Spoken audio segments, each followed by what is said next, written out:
Et maintenant, le vice-président de la CFQ, Marc Nantel.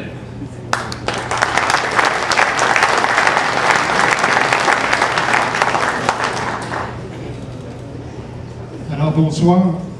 Une chose que je déteste, c'est de passer après quelqu'un qui est enflammé. J'ai l'impression qu'il faut que je monte de ton, puis j'ai pas nécessairement ce ton-là. Alors, simplement vous dire qu'au niveau de la centrale, ça fait 3 ans qu'on travaille sur le dossier au niveau de la langue. On a débattu avec nos 200 000 membres, puis on a fait énormément de travail pour savoir où est-ce qu'on doit aller. Lorsque le projet de loi 14 est arrivé, on l'a lu attentivement, on voudrait parler qu'au départ, il y a quelque chose qui nous intéresse, il y a un renforcement au niveau de la Charte des droits de la liberté de la personne et aussi un renforcement au niveau de la Charte de la langue.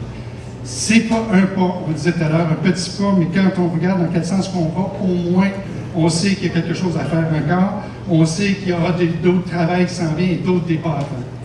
Je vous dirais qu'il faut se rappeler, le français est la langue officielle du Québec, il constitue un élément fondamental dans notre patrimoine culturel, dans notre cohésion sociale. Il ne faut pas avoir honte de défendre notre langue française. Cet après-midi, j'ai vu une entrevue, puis il y a quelqu'un qui me disait, enfin le journaliste me dit, « Mais monsieur Nantel, vous êtes contre le bilinguisme au Québec, comment c'est ça, vous travaillez? » J'ai dit, « Madame, vous ne comprenez rien. » J'ai dit, on est en train de parler de renforcer la possibilité d'avoir des services au niveau de la centrale, notre vision, au niveau des écoles, au niveau des centres de la petite enfance, au niveau des cégeps, au niveau des universités. On veut donner à quelqu'un qui veut se développer en français des services de qualité. C'est là-dessus qu'on se bat.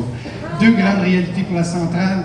Il y a toujours le pouvoir attractif nord-américain, anglo-saxon qui est là au niveau de nos jeunes.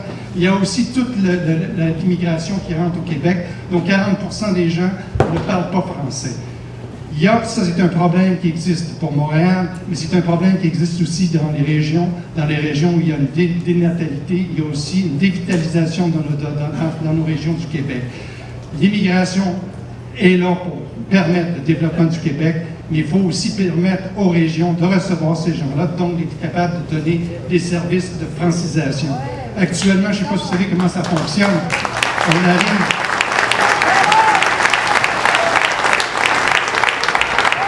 on arrive dans des régions où est-ce que c'est du développement minier, on fait venir des gens de d'autres pays pour venir nous aider.